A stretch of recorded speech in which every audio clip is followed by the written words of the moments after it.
Step 1. Patient positioning and surface landmarks. Position the patient supine with the arm supinated, extended, and abducted to 90 degrees on an arm board. The elbow is flexed to identify the cubital crease. Placing a rolled towel underneath the wrist can help ensure vascular structures are not under tension. Step 2. Skin incision. Make a transverse incision at or just 1 centimeter below the elbow crease for focused vascular exposure. Step 3. Dissection of subcutaneous tissue. Dissection is carried down through the skin and subcutaneous tissue. This can be performed with the aid of Bovie electrocautery or scissors until the superficial veins can be exposed.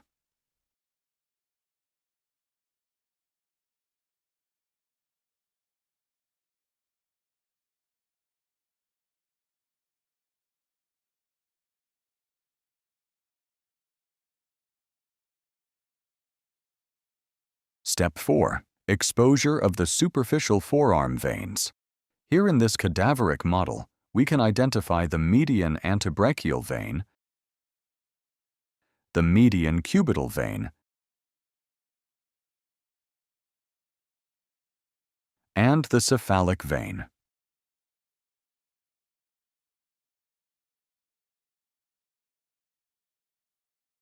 Continued careful dissection of these vessels should demonstrate the perforator vein coursing down to the deep fascia. Here we are singling out the cephalic vein with a vessel loop to provide better visualization of the perforator vein, which connects to the lateral radial vein.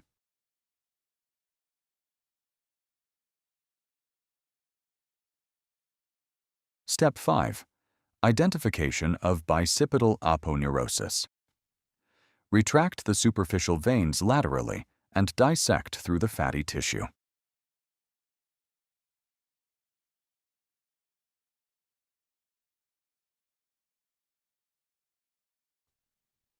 The bicipital aponeurosis is next identified.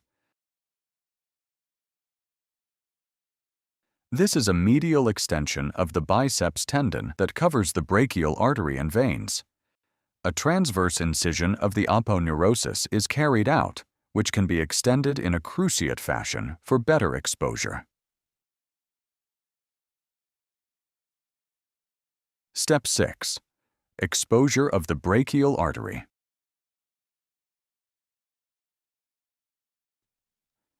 After incising the bicipital aponeurosis, the brachial artery and its vena comitantes should be identified. The median nerve at this level has moved away from the brachial vessels and is located medially within the pronator muscles.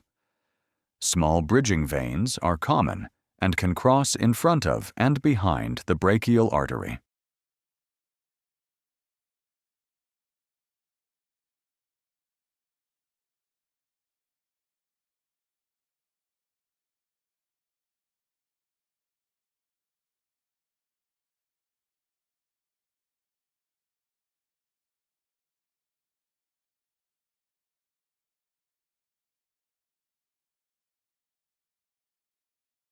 Dissection further along the brachial artery should identify the brachial artery bifurcation into the radial and ulnar arteries.